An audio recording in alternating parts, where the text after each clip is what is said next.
Housing and Planning Act. Okay, so we've already spoken about this. Fines are kept by the council, higher fines up to £30,000, banning orders, fixed penalties, and all of the information is given to councils and deposit schemes. So your information is being stored and held.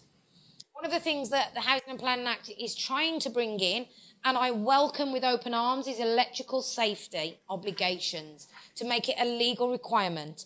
Anybody renting on a HMO must have a 5-year fixed periodic. Must, it's a requirement. But unfortunately on single lets, the law is grey. If you guys ask me, is it law to have an electric, sir? I would argue until I'm blue in the face that yes, it is. Because under the Consumer Protection Act 1987, it is law. It's just not as clear-cut as the gas regulations. The gas regulations, it's a criminal offence not to have a gas safety certificate. Electric regulations under Consumer Protection Act 1987 says you guys must be able to prove and ensure that your property is safe. My argument to you would be, how can you ensure and prove that the property is safe electrically if you haven't had it checked? So for me, it's law. For you guys that think it's not, on your own head be it, but this is coming, so prepare yourself. We think it's going to be 5-year EICRs on all private rented homes.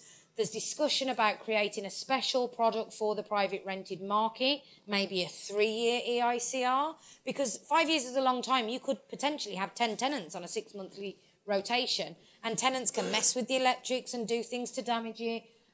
We're not sure yet, but this is coming, guys, so get yourselves prepared, because in Scotland, when they did make it law, there was a lot of properties that needed a lot of work.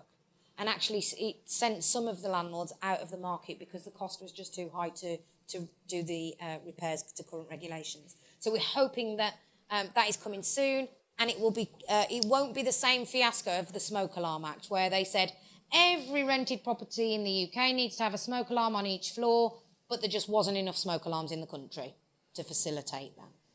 They're going to think a little bit more about this one.